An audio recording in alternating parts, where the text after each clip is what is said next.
On May 23, 1999, when television commentator Jim Ross told the millions of wrestling fans watching the Over the Edge wrestling pay-per-view event, "This is not part of the entertainment here tonight, folks. This is as real can be here."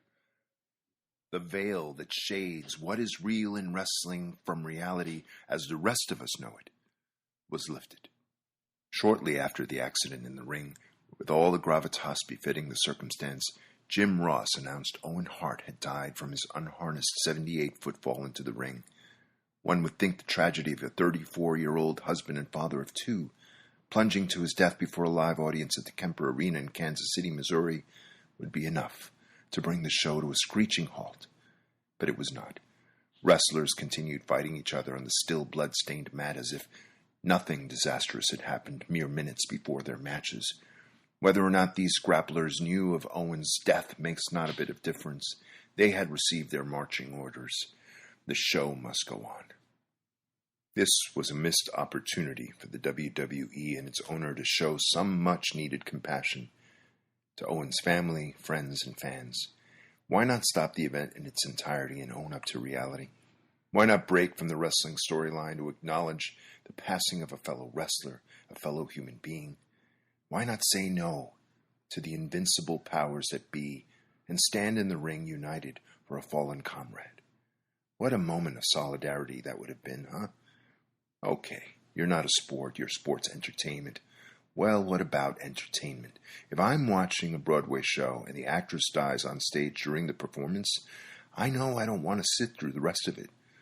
Damn it, someone there has to admit what has happened. I can certainly suspend disbelief for the run of a show, but I cannot deny reality when reality rears its ugly head. It is in my face. It is in your face. Let it give you pause. As Jim Ross gave us pause on the night of Owen Hart's death, I believe Owen Hart's widow, Martha, said she was appalled by the fact that the pay-per-view event went on in the face of her husband's death. I agree with her. Appalling. On the night of Owen Hart's death, I tossed and turned in a fit on my futon, unable to sleep. I hadn't even seen the event for myself because I'd heard about Owen's death from a friend because I couldn't afford cable television. In 1999, I was 27 years old, living on my own for the first time in a studio apartment in Dyker Heights, Brooklyn, working for peanuts as a fraud investigator for the New York City Department of Homeless Services. The whole time I tossed and turned, I thought not just about Owen, but Owen's older brother, Brett, and what he must have been feeling. I have a younger brother, and my thoughts couldn't help but go to the devastating heartbreak of losing a sibling. I couldn't even begin to imagine his pain because nobody can imagine anyone's pain, and no one can say, I think that's what Owen would have wanted. When they make excuses for them to carry on as if nothing had happened, as if someone's death is just a bump in the road. While I tossed and turned on the futon, the thought of Owen's death led me to the thought of comedian Richard Belzer. The Bells, as he was known then, had his own show in 1985, and on one of those shows, Bells had Hulk Hogan and Mr. T on as his guests. There to promote the first ever WrestleMania, T and Hogan were full of the same bombastic energy they usually displayed on TV shows and wrestling promos. That should have been a warning to Bells not to ask Hogan to demonstrate a wrestling move on him, but he did it anyway. In front of the live studio audience, Hogan put Belzer in a front chin lock and proceeded to apply pressure.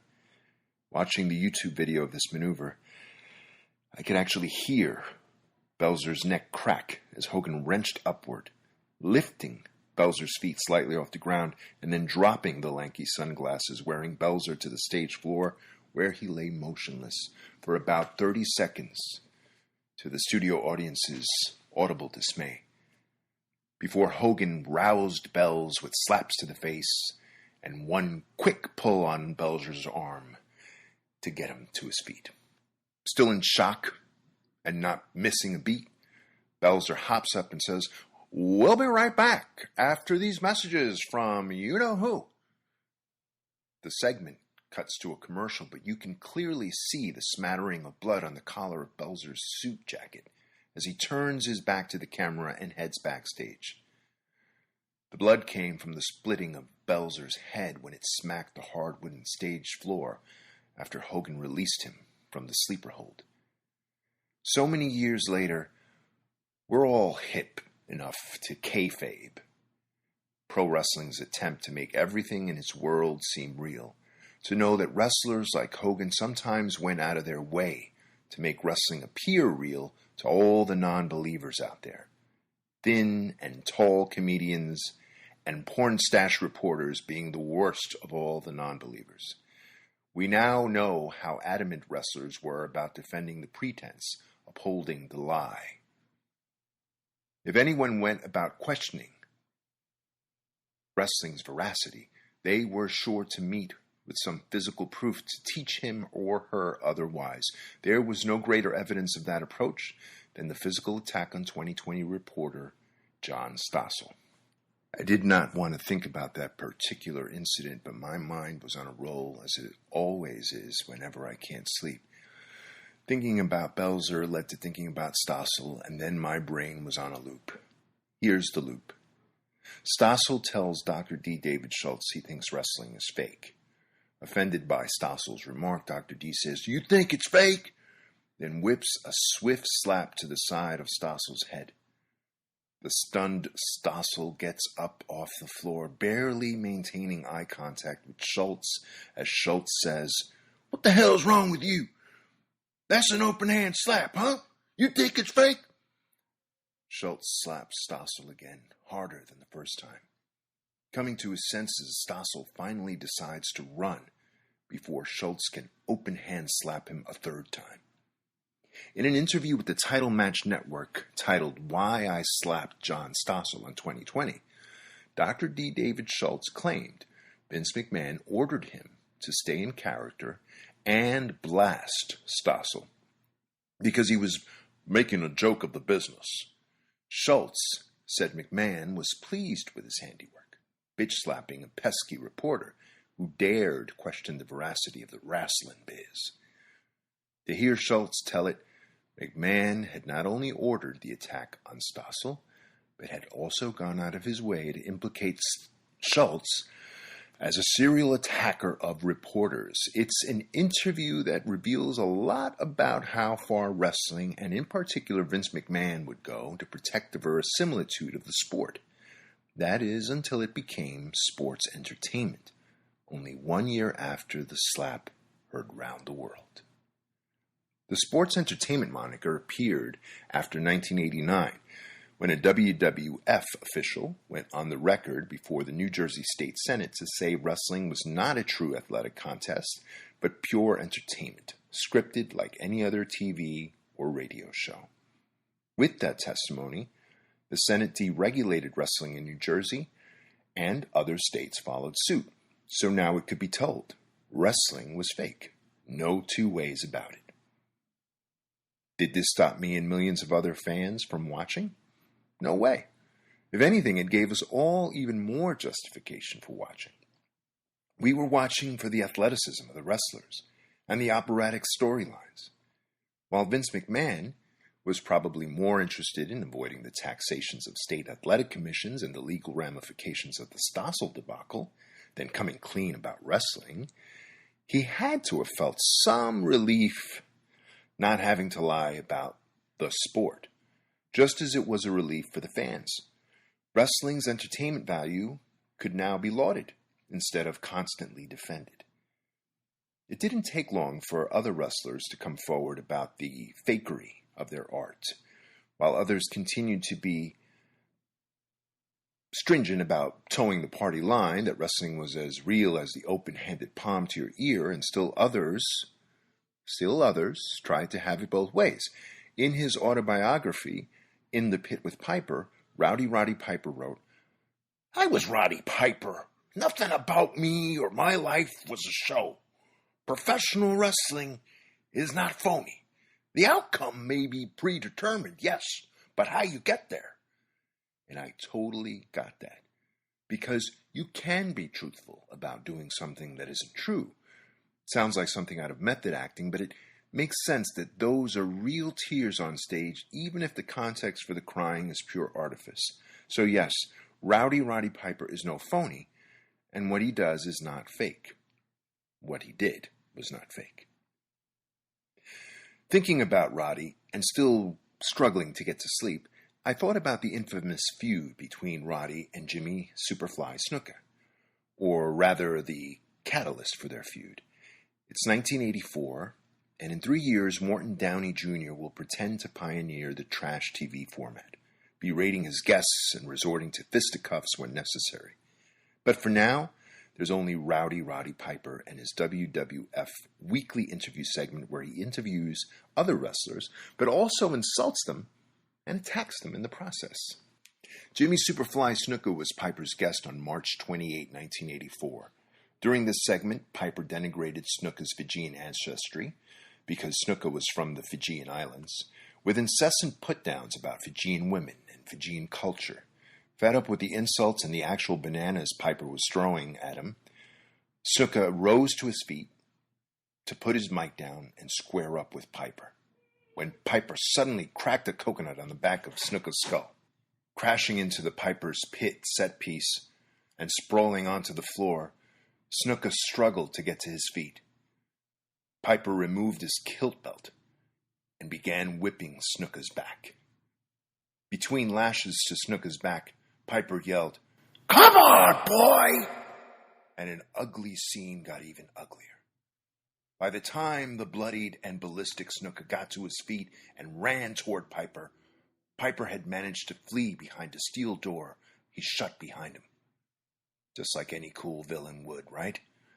Then a gaggle of WWF officials and wrestlers kept their distance from the enraged Snuka, who looked like he could tear through the steel door at any moment to get to Piper. I was 12 years old when I saw that Piper's Pit segment, and I never forgot it. At the time, I wasn't sure if wrestling was real or not, but I was leaning towards real because I wanted it to be real. The Piper's Pit segment tilted me in that direction. It was that convincing. The Dr. D. David Schultz slap was less convincing. Even then, as a kid, my intuition was that Schultz was crazy. Yes, definitely crazy, but definitely laying it on thick. Definitely out to prove a point, which in turn made it feel less authentic than Piper's assault on Snuka. Funny how that turned out, because I still have a harder time watching the Piper's Pit segment on YouTube than the Stossel slap. The gullible little 12-year-old I was at the time watched the 5 o'clock evening news, the 6 o'clock evening news, the 10 o'clock news, and the 11 o'clock news broadcast that Saturday to catch any news reports about what Piper did to Snuka. And of course, there were no stories about the coconut headshot. Not even on the sports segments. Come on, Warner Wolf. A man's head is split open with a coconut, and you have nothing to say about it? I remember telling my father what Piper did to Snuka, and my disappointment that there wasn't one mention of it in the news. Trying to console me, my father explained that there were so many subway slashings going on in New York City at the time that the news couldn't focus on the coconut attack. Maybe they'll mention it on the Monday newscast, was all he could offer. And with those words, I continued to watch the news all week, learning a lot about local city politics and baseball standings in the process, but zippo about the coconut attack. As the 27-year-old tossing and turning on his futon, I thought about what Owen Hart might have been thinking as he was strapped to the zip line meant to send him sailing into the ring for a grand entrance. Was he scared? Was he confident? Did he trust the WWE had his best interest in mind? How much did he trust those in charge of the harness rigging? Was any of this even worth it in terms of the entertainment value for the audience, or would this be just another blip on the radar waiting to be erased by the next big title match, the next big thing? The common thread running through these thoughts is the trust, faith, belief that Owen, Belzer, Stossel, and even Snuka had in wrestling, or at least that entertainment would somehow win out in the end. We're all in the same line of work, aren't we? It's all showbiz, isn't it? Hulk Hogan's not really gonna choke me out, babe. Pro wrestling is fake, and after McMahon settled the lawsuit, my ear pain gradually went away. And Snooker would one day say that coconut shot to the head actually affected his memory and his cognitive abilities. So, go figure. So what happens when entertainment goes out of its way to defend itself? When it crosses a line that's already blurred? Must the show always go on? Sports entertainment should have been a liberating moniker for fans and Vince alike. As sobering as Jim Ross's acknowledgement of Owen's death was, pro wrestling couldn't find a way to address reality when it mattered most. As a wise president once said, "There's an old saying in Tennessee, I know it's in Texas, probably in Tennessee, that says, 'Fool me once, shame on you.' If fool me, we can't get fooled again." Join me next time as we take another walk through the tulips of my memory. You've been listening to Wrestling with Heels On, only on the Sports History Network.